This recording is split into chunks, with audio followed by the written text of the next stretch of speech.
You've heard it from me 100 times, 1,000 times. You've heard it from every other speaker that speaks about this in this kind of way, in a variety of words, but essentially, there's just this.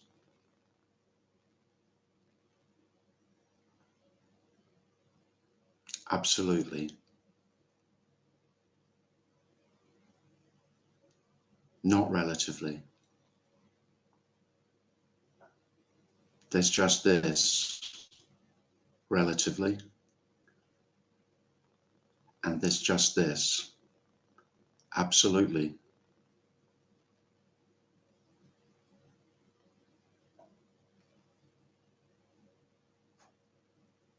There's nothing else. Not even nothing else.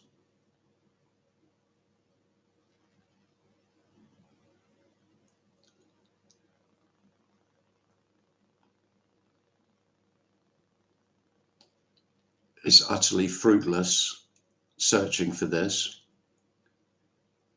because there's nothing apart from this that could find this. I didn't find this. You won't find this. This can't be found.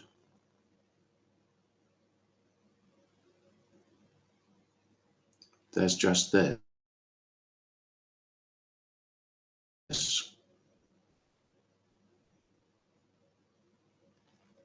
There's nothing inside or outside. There's nothing apart.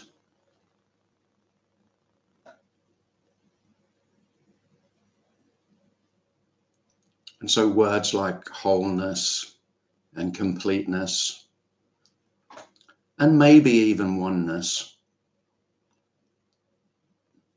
might feel appropriate.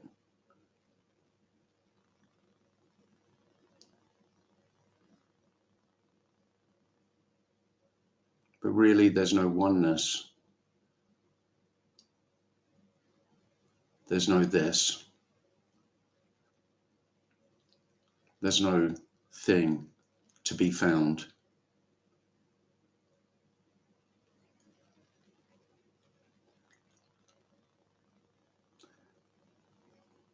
The totality of all things is not one great big thing,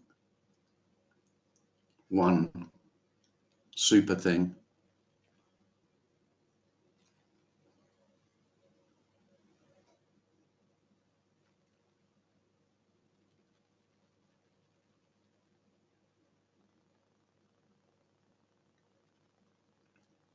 So I know it sounds so appealing that you could know this and you could be at one with this, or you could become this, or maybe you already are this. They're all very appealing. Of course, I love the sound of those. Anything that said I was already what I was seeking sounded wonderful, but I never believed it. I thought, well, I'm the fucking problem. How on earth could I be the solution?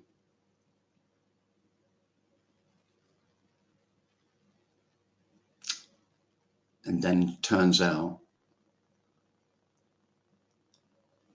seems to be, that I am neither the problem nor the solution. There is no one to be a problem. There is no one to solve the puzzle. There's no one to become whole. There's no one to become complete.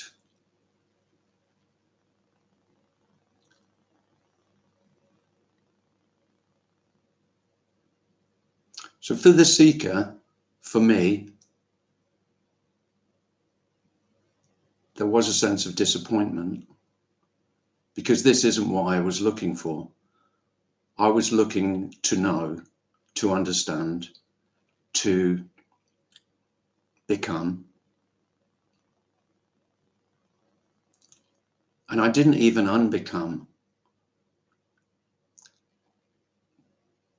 You may be waiting to unbecome yourself. That seems popular in non-duality. No, there's no one to unbecome. You can't you can't become no self by unbecoming yourself.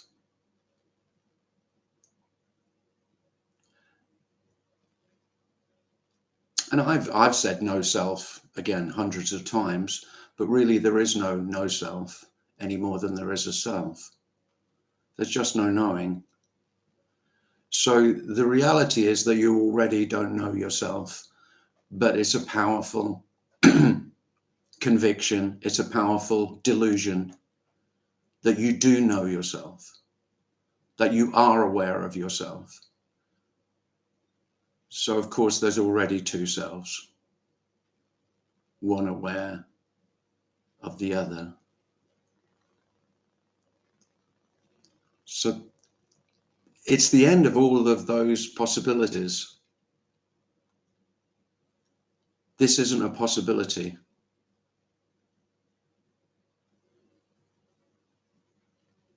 It's not even the only possibility. What we're speaking of is that this isn't possible. It is. This is and isn't. This is everything and nothing. This is real, completely real, and totally and completely unreal. There's no knowing real from unreal. No knowing is from isn't. It's no good asking, is the cup real? It's no good asking, is the coffee real or not? There's no knowing, there's just drinking coffee. This doesn't answer any existential questions at all. This isn't an answer. It's just the impossibility of answers. And so the questions may well dry up. If the questions all receive the same deafening silence as an answer, there's no point in asking any questions. And it may not be obvious that this is all there is. But if it is, then there can't be any questions. This is unquestionably as it is. Life is unquestionably alive. It's doubtless. But you don't know the aliveness. There just is the aliveness. The whole illusion is that you are alive. You're not alive. There's just aliveness, and the aliveness is everything. There isn't anything that's more alive or less alive.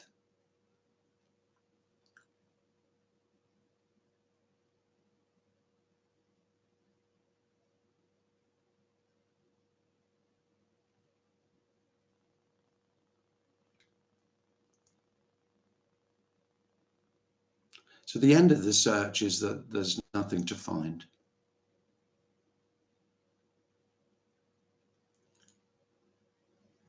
And although that might sound like a finding nothing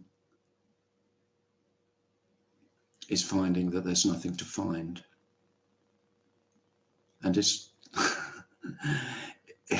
again, you could say it's the ultimate joke. It's the cosmic joke of, okay, I've been looking for what is, and of course, everything is what is.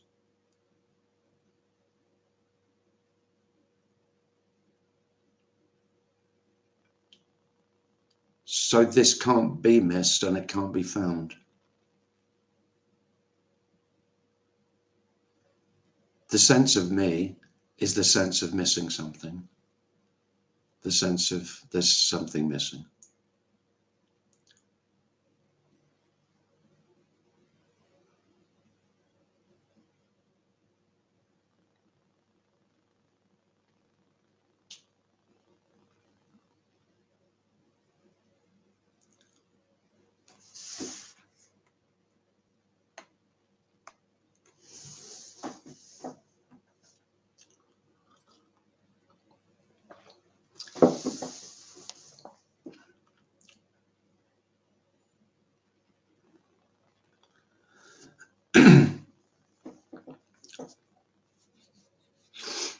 So I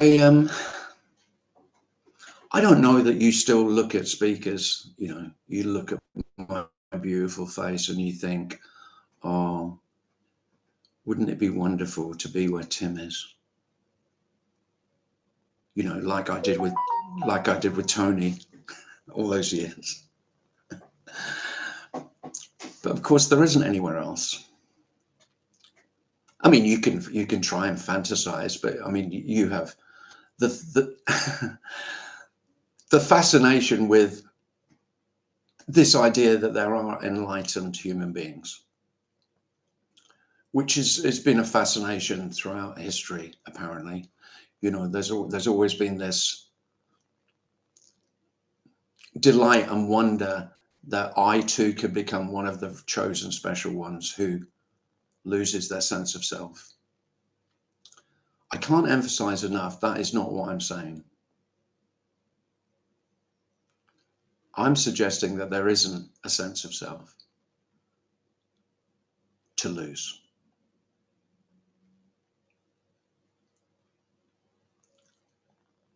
Everything is as it seems. So if it seems like there is a me who is experiencing life and life is happening to me, that is just as it seems. That's how it is.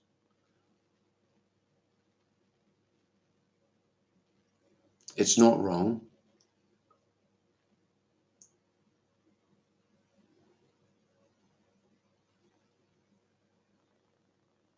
It's just a futile attempt. This is how I see self, as a futile attempt to control and manage this totally unknowable mystery that we call life, that happens independently of everything. There is no cause. This is utterly causeless. There is nothing that is making anything happen. I am the illusion that I make shit happen, which is greatly empowering and terribly suffering creating, because it both gives me power and it gives me responsibility.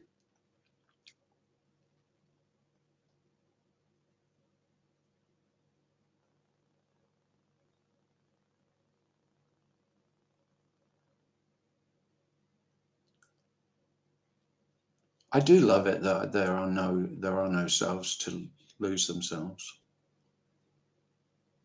I don't ever see any selves. You've never seen another self, have you? You haven't. And yet, and yet, there is this conviction with nearly everyone I meet that they know me. And then when my behavior seems to change, they go, well, I don't know you anymore. Because the only thing anyone ever knew of me was my behavior and my habits. And so, or seeming patterns of behavior. There are no selves to know. So maybe one of the greatest paradoxes is that without me, there is no other than me. There are no other me's without me. It's only me that I infer you. When you meet another human being, if you think you're meeting someone, it's delusional.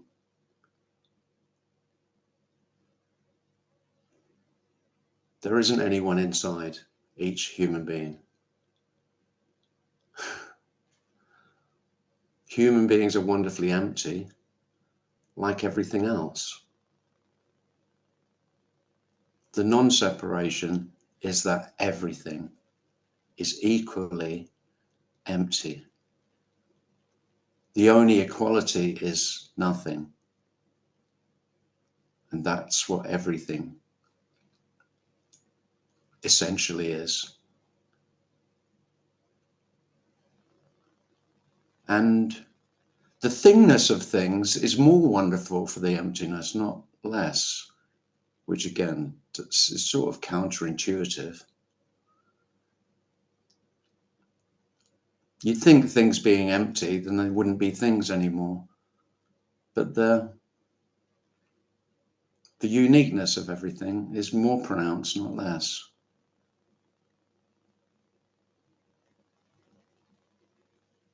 And so things might seem more beautiful. They might not. They might seem uglier. There's no rules.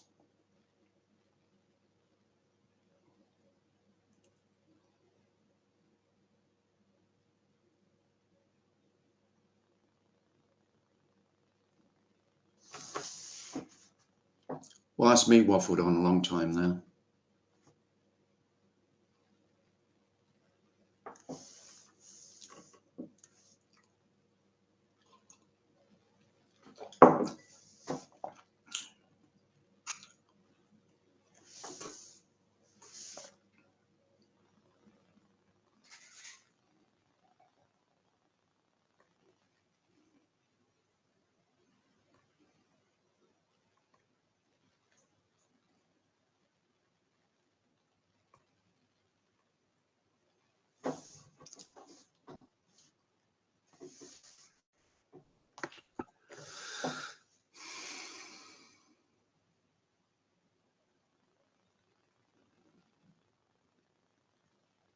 There's still space on my sofa for Saturday afternoon if anyone fancies coming.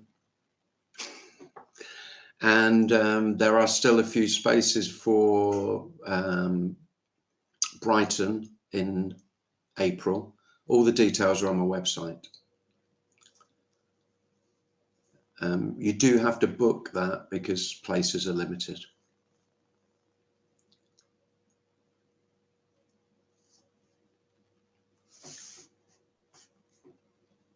Jeremy. Hi. Hello, mate. Seems that the one of the major players in this is the brain. That this whole sense of self seems to appear in. Probably. Yeah. It seems that the centre of it all is in the brain. Seems like, because it's a wonderful sort of enigma you've just described there. That's impossible to understand. You know, Yeah. but the brain's still trying to go at it. Ooh, Yeah, of course. maybe it's a bit of that and a bit of this. And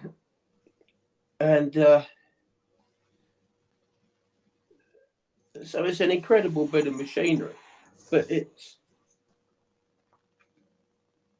in a situation that is captivated by something that it cannot possibly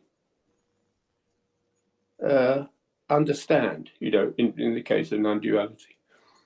Yes. There's a sort of captivation by it. And yeah, what can you say, you know, after a while? Well, yeah, oh no, it fucks with your brain. Yeah, you could say it's a. I used to go and see Lisa Cairns quite a bit. She always said mind fuck because mind wants trying to work it out, and of course it just there's no working out. Paradoxes can't be worked out by the very nature because mind wants to land somewhere, and you can't land at polar opposites. So yeah, I mean, there's no sense of no self here. Because again, I can't emphasize this enough. Everyone thinks just like I thought. Without a sense of self, then I would be there to know the sense of no self. Mm. Well, you don't even get that. I mean, you don't even get, it's like you don't even get the booby prize. You know, you want some prize. Well, what's the prize? Yeah. What's the prize? Well, in terms of knowing and understanding, there's no prize at all. Mm. It's like all it does is it just shits all over all your attempts to understand. Yeah. Mm. It just kind of annihilates all of it. But I mean, that is the piece that passes all understanding. The reason that there's still compassion in speaking about this is because mind is in a fruitless game of trying to understand this, which can't, which is all there is. And so mind isn't outside of it. So mind is trying to understand mind in a sense. And, you know, I mean, there's nothing to be understood. Mm. Everything is as it is. Mm. And it's no good even trying to accept or surrender. Mm. I tried all those things. Yeah. I think most of us have. You know, surrender always sounds good. Okay, I give up, you know. But of course I don't give up, do I? I want to give up and be there to give up, and then and then I'll be here to know that I've given up. Mm. No. Yeah, I can. No. Mm. Yeah, I suppose we can't imagine our own absence. No. Well, here's the thing. There is no. You can only imagine being there to recognize your own absence. Mm. And of course, if you're not there, then there's nothing to be recognized. Mm. Because there's actually nothing absent. Yeah. I mean, that I know it's ridiculous. I know it's Yeah. well, it's more than ridiculous. It's farcical. The whole, and it's cruel. But I mean, I suffered intensely seeking my own demise. Mm. I mean, how fucking ridiculous is that? Mm. Desperately not wanting to die, but wanting to be there to know my own absence. Mm. I mean, that was the game. I was in that for at least 10 years in the story. It just went on and on. And then I talked to people at Tony Parsons and I was relieved because they'd been there 20 years. And I thought, oh. And then none of it, once I started speaking about this, none of the fuckers spoke to me ever again, apart from Darren. Because they go, I have got one mate who has sort of stayed with me from Tony, and I just remember having a cigarette with him at half-time at Tony Parsons, and it's the most social group, isn't it? Smokers, if you've ever been smoking. Outside. You probably miss the outside smoking more than the smoking. Yeah. And we got chatting. He said, "So how long have you been coming on?" I don't know. I think about 8 years. And he went, "Oh, is that all? Is that all? Yeah." And I said, "Yeah, I've just started speaking about it." And he just went, "Fuck off." Exactly. How dare you? Exactly. What a fucking liberty. Yeah. How dare you, you upstart. Yeah, exactly. But of course, there aren't any qualifications for speaking about this at all. No matter what anyone else says. I would be happy to argue with anyone about qualifications. Exactly. There's no certification for this at all. Wonderfully. And you know, that's the unconditional love. Yeah. You know, there aren't any masters at all. Yeah. No. It's had an unfortunate history, I suppose, of stages. I think so. And I did notice that less people are coming to my meetings and less people are watching YouTube. And in fact, I'm becoming increasingly unpopular. But then my friend said, yeah, but that's a really good sign. Everything's a sign, yeah. A really good sign. Because of course, it shows you're not offering anything. And of course, that's the real radical message. I went, well, fucking thanks a bunch. I feel so much better now. Yeah.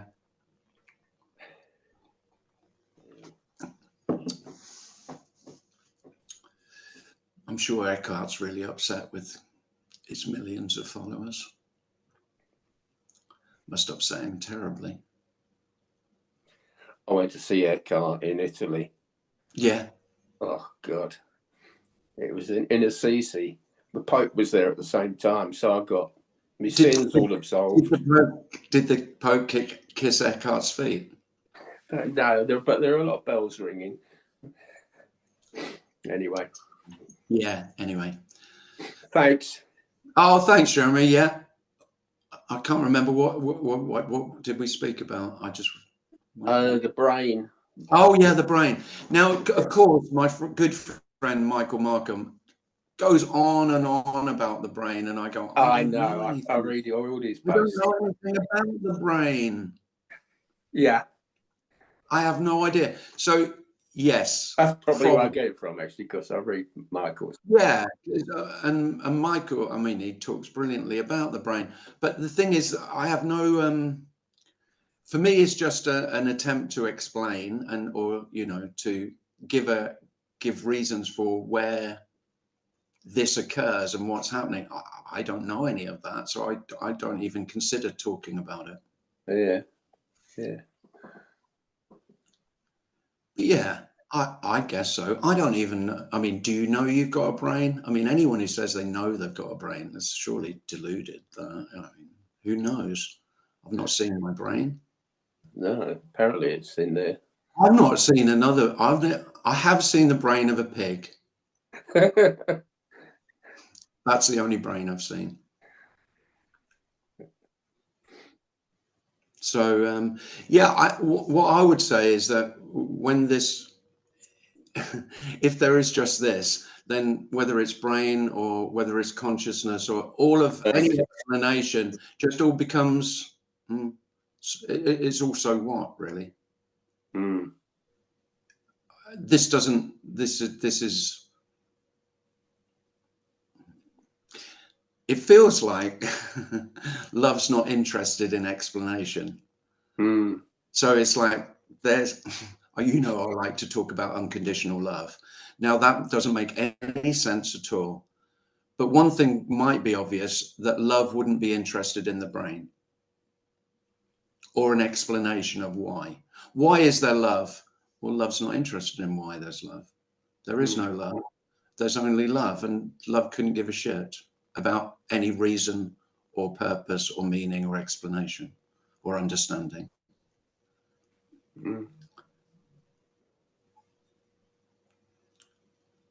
I guess you've tried understanding love, and that hasn't got you anywhere, has it?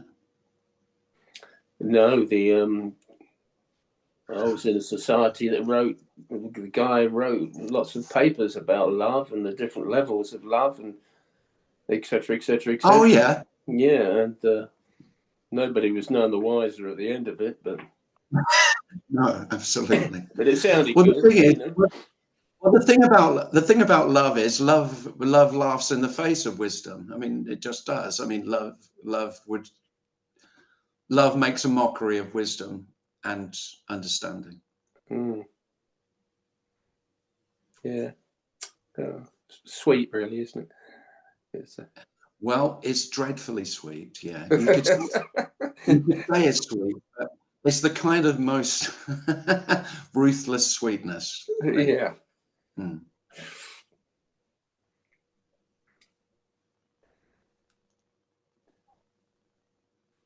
Thanks, Jeremy. Thanks. Nice to talk to you.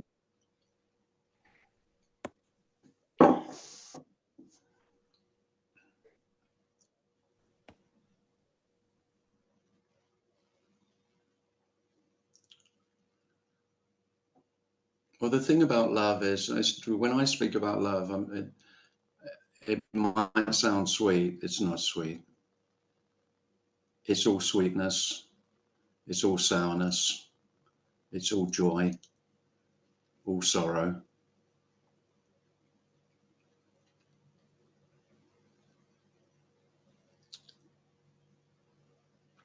All birth, all death. Unconditional. And I don't know if you've heard this yet. I don't know if you've heard it. Have you heard it yet? That there isn't any possibility of escape. This, what I'm speaking of, is the impossibility of whatever plan you might still have of some time in the future escaping this to something else. There isn't anything else. There isn't anywhere else. There's nowhere to go. There is absolutely no escape. If you tell me that's what you want, I'm going to call you a fucking liar.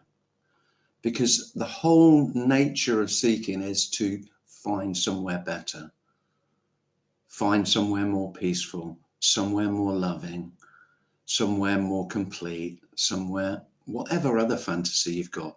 There isn't any escape. There's no one to escape.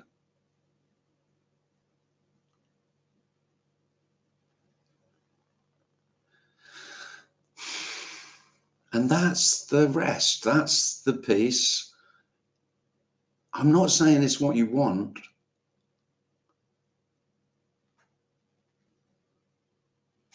This isn't about suggesting that you can have what you want. And that's seeking is only that. There is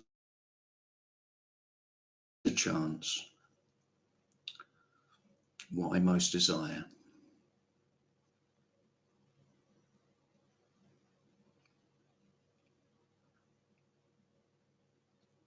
Well, you won't even get what you're given. There is only what is given, and what is given completely freely. The freedom is that this is the only gift, and it doesn't cost anything.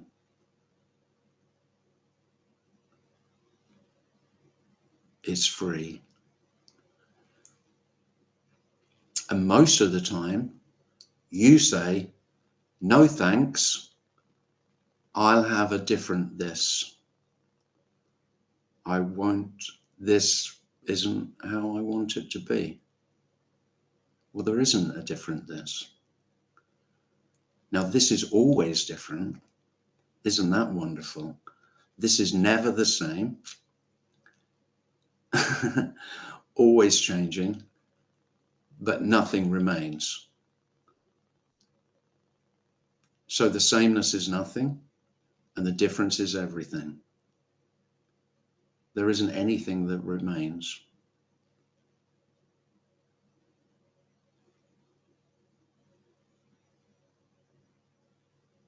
Always brand new, completely new.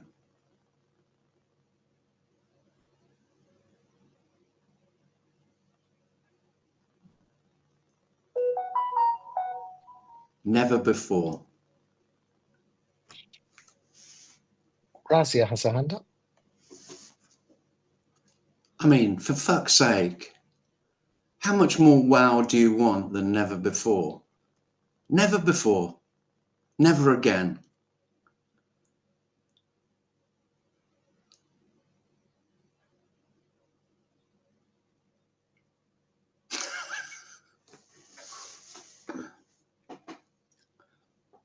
Even if it's boring as hell. It's never been this boring before. It's never been this mundane. I don't think it's ever been quite this sad. I don't think I've ever felt more. I don't know. Always new.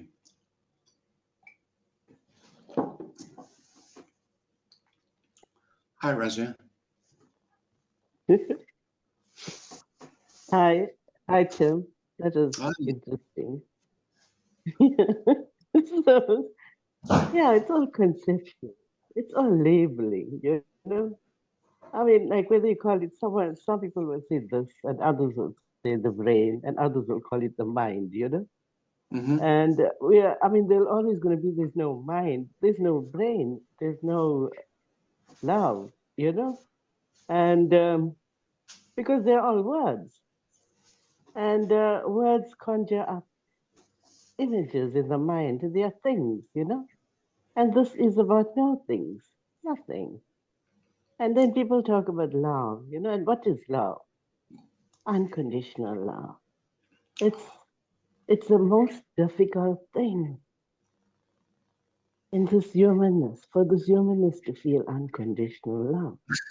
It's it's like a big ask. How do you Yeah. feel it? No No. expectations at all. You know, looking at someone Yeah. and saying, God, I want nothing from you.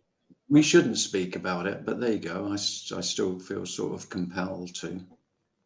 But the most difficult thing to love someone without any condition.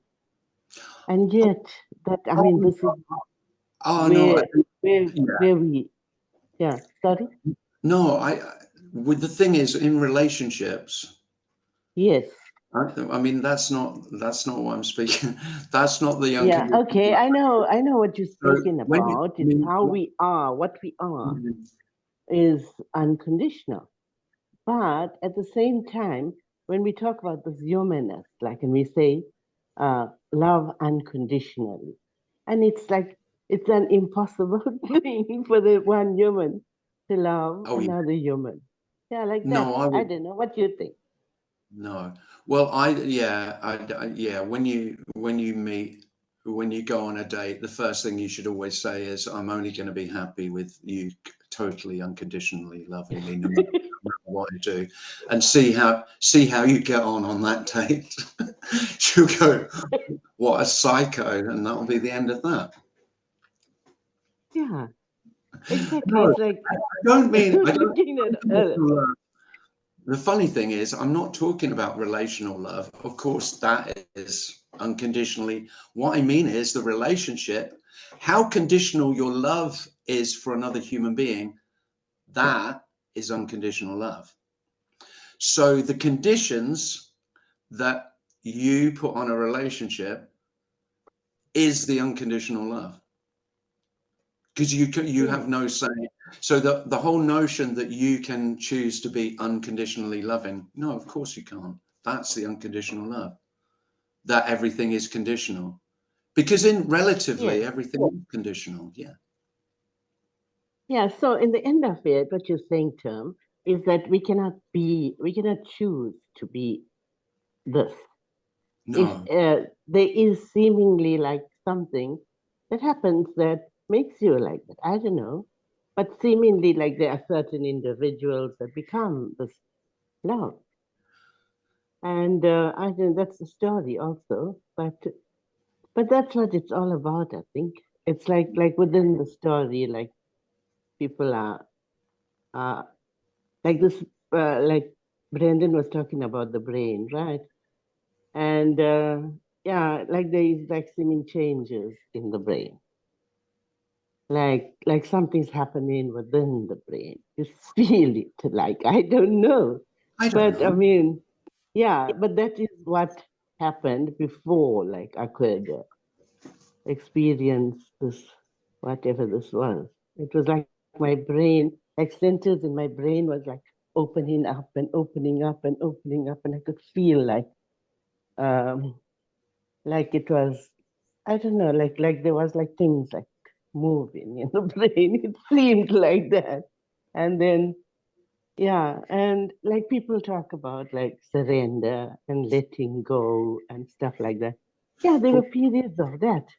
I felt like I was being like in the situation, and like the only thought was let go, Razia, let go.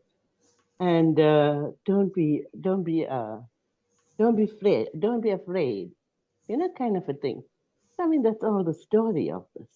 Yeah. And it all never really happened. I don't know if it did. No, Mm, no, nothing really ever happened. yeah. Can relate to him saying, talking about the brain and what it is. And ultimately, if there's no brain, there's no mind even. Nothing. Well, this the whole body mind dichotomy, like there's a, I mean, it's totally false to me. I mean, I don't, who knows mind from body? Do you? If you say you know mind from body, I'm doubting it.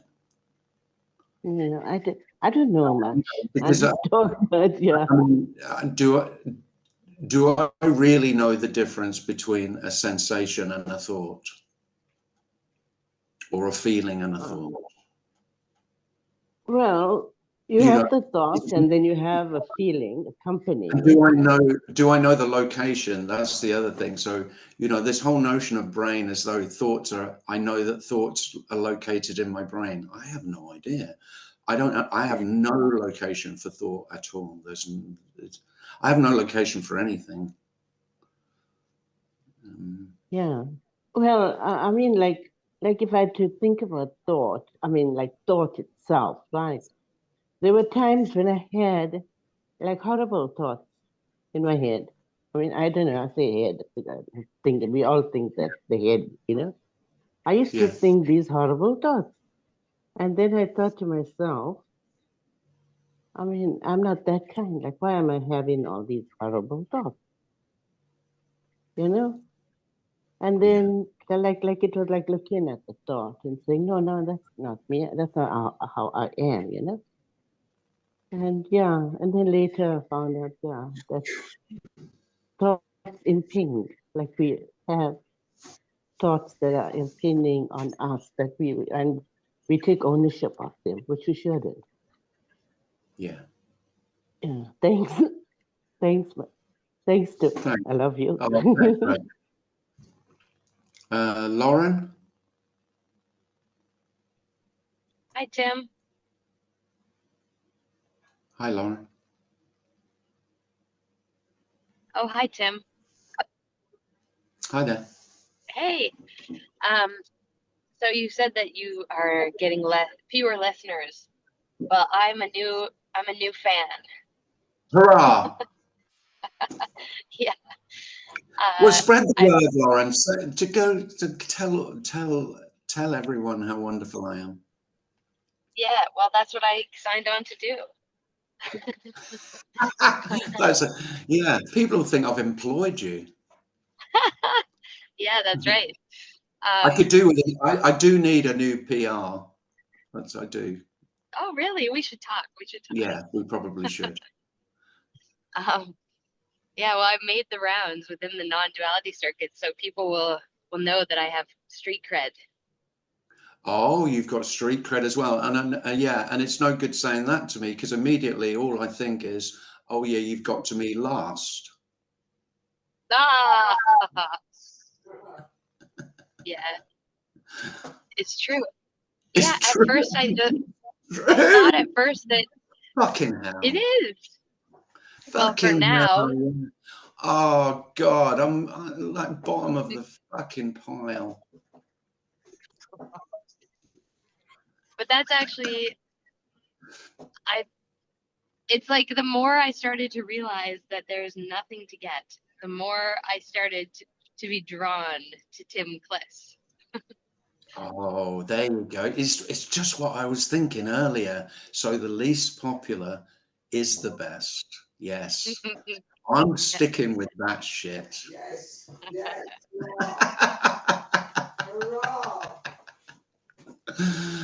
My brother's saying, yeah, that's true. Yeah. Oh, thanks, Lauren. Have you got something you want to ask me? No, just not today. Just thanks for doing this. I appreciate it. Oh, thanks, Lauren. And I really appreciate, yeah, what you've said. Even though you came to me after you'd, given up on everyone else, I Yeah, don't I mind. tried everything else. Yeah, try. Well, this is the last chance to learn, which is no chance. Yeah. Yeah. Thanks, Lauren.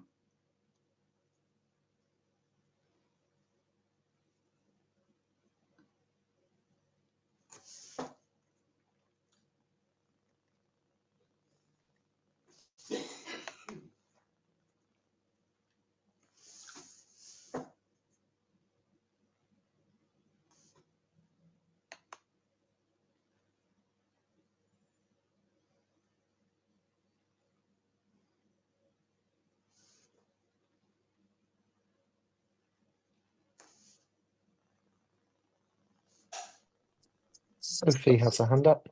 Sophie. Hi, Sophie. Hi, James. Hi there. Hi. You just say like maybe not talk about unconditional love. You said that, and I was thinking maybe you should talk about that because like back then, I mean, I was looking all my life to know what love is or what to know what freedom is, and somewhere you know that it's not. I mean, about love that it's not the whole thing. You suspect that something is missing, and if I would hear back then about like unconditional love, I think I would really appreciate that. Oh, yeah. Oh, that's a nice thing to say. Yeah. Yeah, it is. I don't know how many people could actually hear that conditional love is unconditional love, though.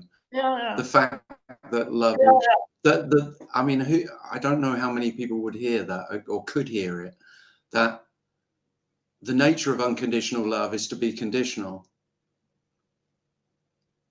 because it's all conditions. So regardless of what conditions each human being puts on love, that's unconditional love. Because and by that what I mean is, and no one can choose to love in a certain way. So the whole notion of, oh, if only he'd loved me like this, then we would have been together. No, he loved you as well as he could. He loved you in the way that he could. Love is the way that it is. That's unconditional love. So every human being in love with another human being is loving them just as they can. And I mean, how beautiful is that? That's forgiveness with no requirement for any forgiveness. That's total innocence. It's unfortunately, it doesn't give you any answers, and it doesn't give you anyone to blame. That's why most selves will never go near this. Most selves will never go near that she couldn't have loved me better.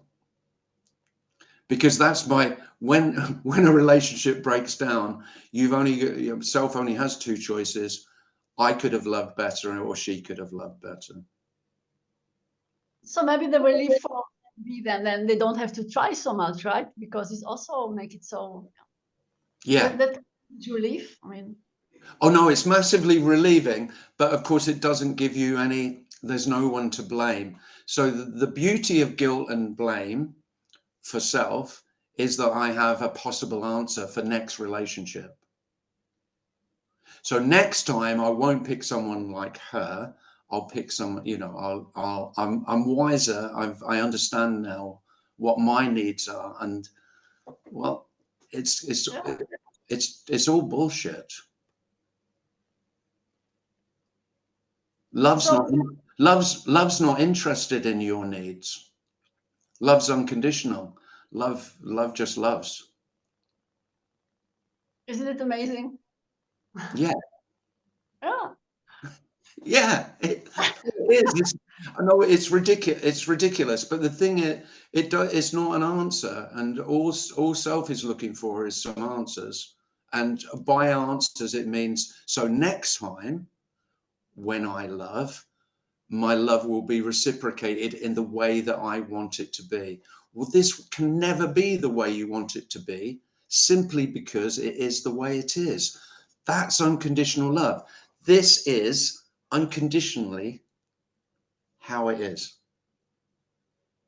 And whether that's seen as unconditional love or not really is, it doesn't matter. It is still how it is.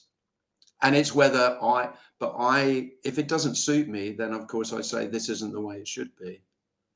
And so, but again, every human being saying this isn't how I want it to be and how it should be, that's unconditional love too. That can't be any.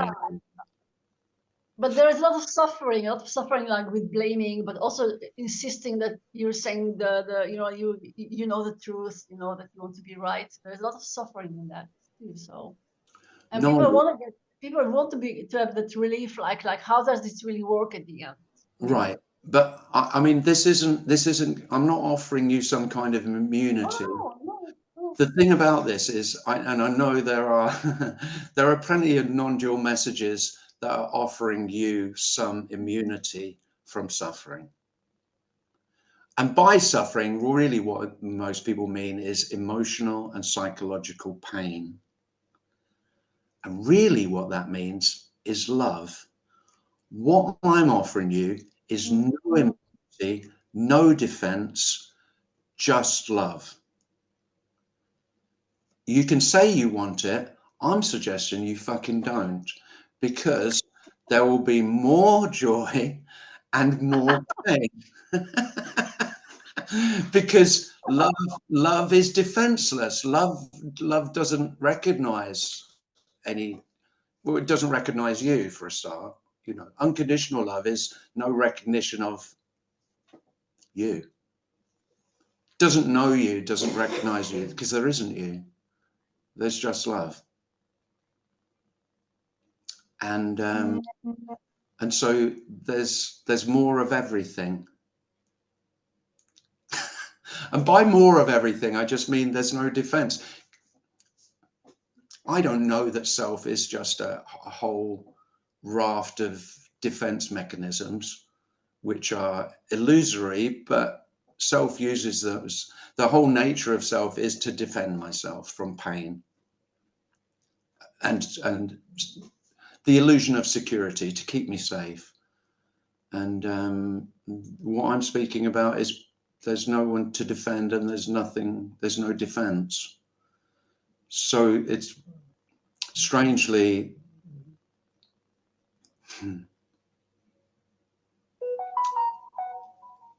it feels much more human without those defenses, and there is a complete vulnerability that I wouldn't suggest that most selves would ever dream of wanting. But it all feels like love, even the shit. And I know that sounds ridiculous, but the thing about self is self makes love completely conditional, because it's only about me. But when everything is just full on, it's just full on how it is.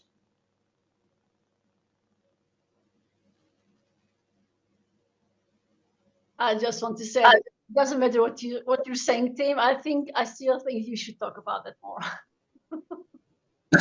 Okay. Because UG Krishnamurti, Krishnamurti also didn't want to talk about it. He said that love is only 4 words, just 4-letter words. And I was thinking, like, so it's the same. I mean, and I said, why not? Well, maybe if you talk about it, You want me to speak about it more. Most people say you're all right as a non-duality speaker, but I really wish you wouldn't talk about love, because that's bullshit. Yeah, I think it's crazy. I think we should. I kind of get it. Anyway. Yeah. Thanks, Thanks, Sophie.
Thanks, Patricia.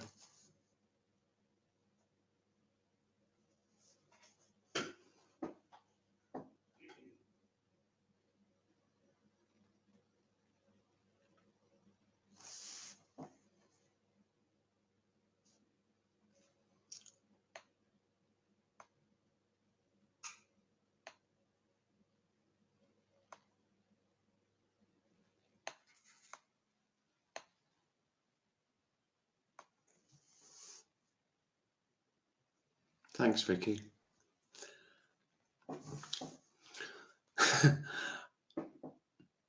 I've got a bit of this is my conditioning. I've still got a thing about asking for money. So I never mentioned donations, but here I am mentioning donations. If you'd like to donate, just go to my website and there's a donate page. I like my meeting being free because I'd like anyone to come that wants to come. But if you feel that you'd like to donate, then by all means do. Thanks for coming, everyone. You got your at home, sir. Pardon? You got your at home. Tony's speaking to me. Oh no, I've already I've already said that I've got my meeting here on Saturday.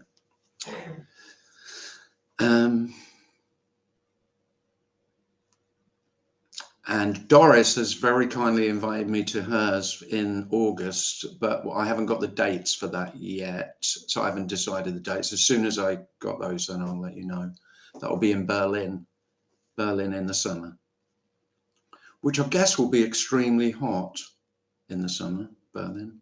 I don't know. Never been to Germany in the summer. It'll be hot, won't it, Doris? At the end of August, it's mostly not so hot anymore. Oh, okay. So looking forward to that. Thanks, everyone. Thanks. Thank you, Tim. Thanks for everyone who contributed. And I should also say, for those of you watching on YouTube, you can also go to my website, timclissthis.com. If you'd like to, if you don't like speaking in public, but you'd like to chat to me, you can book a one-to-one with me on my website as well. Thanks very much. Lovely to see you all. Okay. Thanks very much. Thank you, Tim. See you.